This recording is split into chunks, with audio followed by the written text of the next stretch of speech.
Hey, you guys. Hey, we're going to talk about sensitivity readers. You guys want to talk about sensitivity readers? I know Oscar definitely. Oscar wants to talk about sensitivity. Penelope's bored. Listen, this is important. People have manuscripts that they need to. Guys, come on.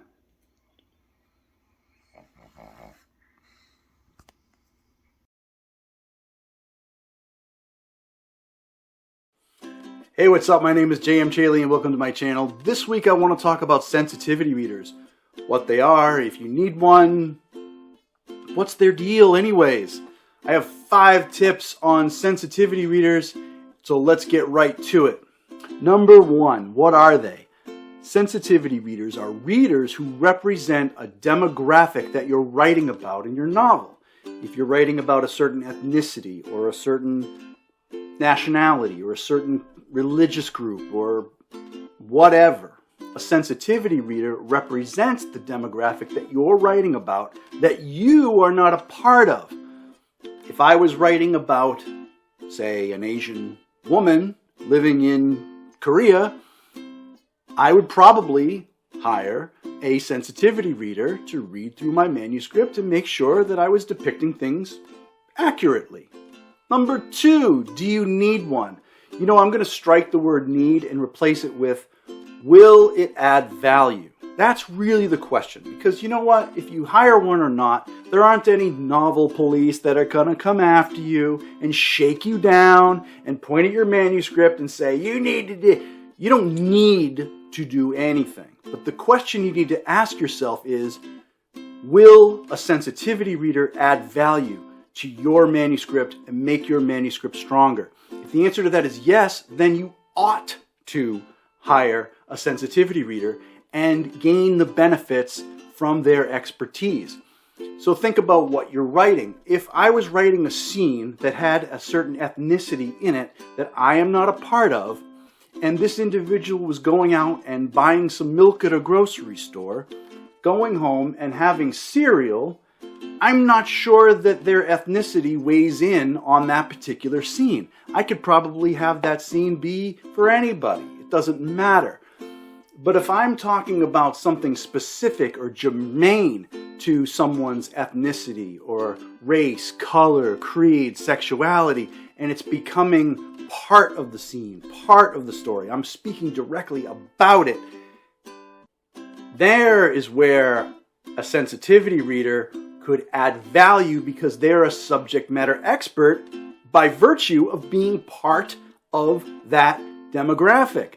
If I was writing a story about a World War II gunner who served on a B-52 bomber and sat in one of those little bubble turrets and shot the guns and everything like that, and I could talk to an actual veteran from World War II and get their stories about what it was like to serve on a bomber and be in the middle of a battle and all that chaos in the sky, would I take advantage of this individual?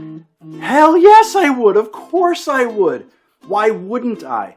Sensitivity readers are the same. They're subject matter experts. Why wouldn't you go to them and use their expertise to your benefit and make your novel stronger? Why wouldn't you? Number 3, how much do they cost? They're a paid service, sensitivity readers. They're not for free. Their services cost money. The going rate as of this video, which is December of 2021, is around $250 to $300 for a manuscript around 80,000 words. Your mileage may vary. There may be different sensitivity readers that charge more, charge less, do your research, but this is pretty much what I've found. This is the average going rate. Now, your manuscript may not have 80,000 words worth of this demographic that you're trying to get an evaluation on. That's fine. What you should do is work with your sensitivity reader and say, hey, my particular character that I need you to weigh in on isn't being introduced until chapter 7, and the pertinent pieces of content that are germane to his ethnicity, for example, only take place in these sections. And now you're not having someone evaluate 80,000 words, maybe you're having them evaluate 20,000 words. And you can say, hey, if you're charging $300 for 80, what do you charge for 20,000, right? And you can make this kind of arrangement with them. In my case, I had about 5,000 words that boiled down from my manuscript about the demographic that I was trying to represent. I had this particular character introduced later on in the book, towards the tail end of Act 2 and through Act 3. And there was really about 5,000 words. There weren't a lot. I picked out snippets of stuff that were germane, not just all her scenes, this particular character, but the scenes that were germane to what made the demographic kind of stand out and be relevant. And I put them into a Word document and said, how much would you charge for 5,000 words? And I worked with my sensitivity reader. I got a contract. It was all very professional. I paid through PayPal. No problem. Easy peasy. The whole experience was great, painless, and I would do it all again. Absolutely. Number 4, where are they? How do you find them? Use Google. There are websites that list off different sensitivity readers that you can go to.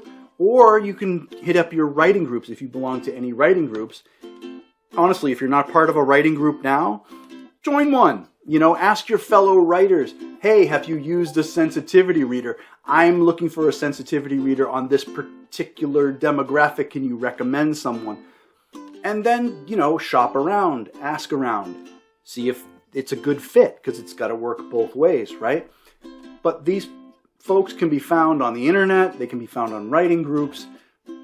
They're not really hard to find. Number 5, when do you want to hire them? You want to hire them after your beta readers have completed your manuscript. So you want to hire them basically at the end of all your critique partners and beta readers' input, and you've made edits on their feedback, and now you're probably looking at publishing.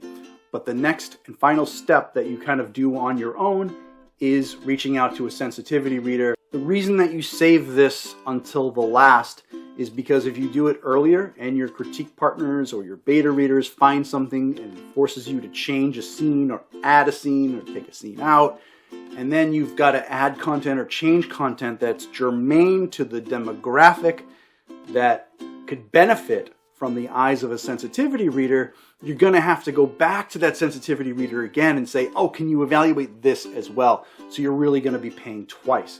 So if you save it to the end, you have eyes on the kind of the final draft of your manuscript, and now your sensitivity reader reads that and you pay only once. So that about wraps it up. 5 things to know about sensitivity readers. Really, it boils down to this.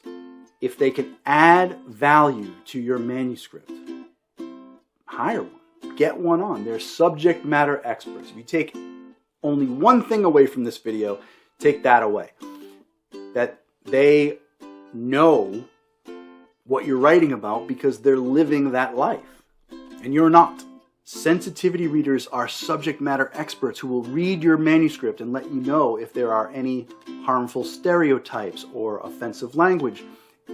All this stuff would be inadvertent, of course, but you don't want to make that mistake. But they'll also let you know if you're portraying their demographic well. And that's what we want to do, right? We want our stories to be rooted in something real. We want it to be factual. We want it to be accurate. And that makes the story stronger. Just as with the example of the gunner on the B-52, the same would be the case if I was writing a story about a brain surgeon or a lion tamer or an Asian woman. Right? There's no difference. So if you liked this video, please give it a like. And as always, subscribe. I post every Thursday. And you can follow me on social media. I'm on Twitter, Facebook, and Instagram. And you can read the first chapter of my work in progress, A Flower in Hell, on jmchaley.com. Check out my website. You can send me a message. You can sign up for my newsletter. Let's stay in touch.